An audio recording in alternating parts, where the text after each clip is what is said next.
is Kelly's table.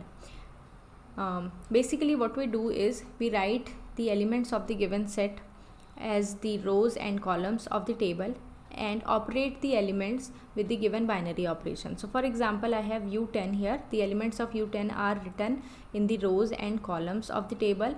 The operation is multiplication modulo 10, and now we have to fill the table rating elements to each other. So 1 into 1 modulo 10 is 1, 3, 7 and 9. Like it's similarly when you multiply 3 by the the elements modulo 10, you will get here 3, 9, 1 and 7.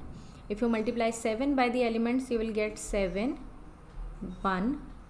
So 7 multiplied by 7 modulo 10 will give you 9. So basically we are operating under this operation multiplication modulo 10 and 3.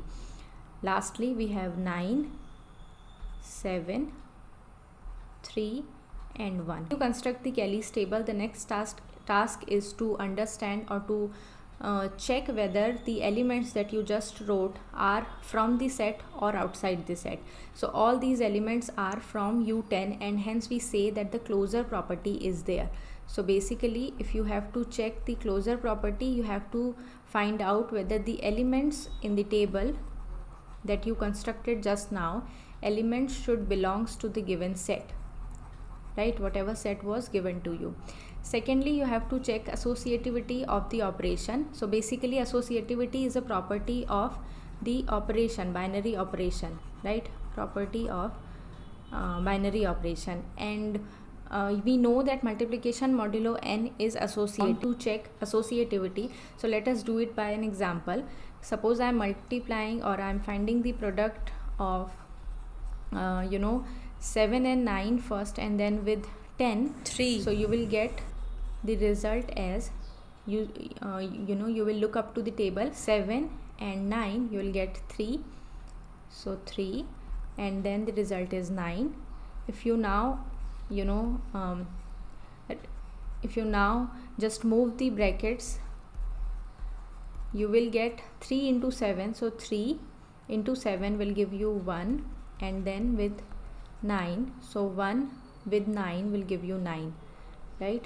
So this is 9, and hence they are equal. You can do this for every possible pair of U10. You will get associativity because it's a property of the operation, and operation is associativity. You have to look for a number जिसको आपने बाकी elements के साथ multiply किया, so you are getting the elements back. So for example here when I multiplied 1 by 1, 3, 7 and 9, I got 1, 3, 7 and 9 back. So 1 multiplied or product with any other element x will give me x back for all x in the given set U10.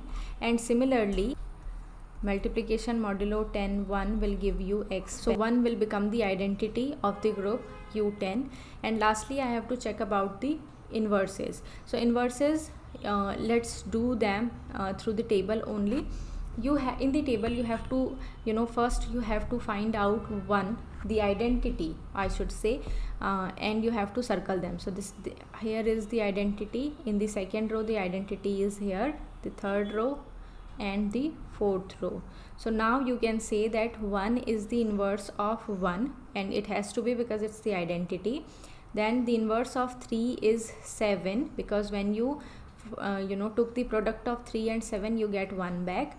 The inverse of 7 is 3, because 7 product with the 3 gives you 1, and the inverse of 9 is 9. So all you need to do to find out the inverses, you have to just circle the identity in every row, and then you have to and then you will get the inverses. So for us 1 inverse is 1, it has to be because it's identity. Then we have 3 inverse is 7, then I have 7 inverse as 3, and lastly I have 9 inverse as 9. So there are 2 elements that are self inverses, 3 and 7 are inverses of each other. So this is how Kelly's table helps us to recognize the group, to understand the group thoroughly. I would love if you do practice Kelly's table for finite groups that you want to understand. And yeah, this is it. I hope you understood. If you did, hit the like button. If you are not a subscriber, please subscribe and hit the bell icon so that you get all the notifications.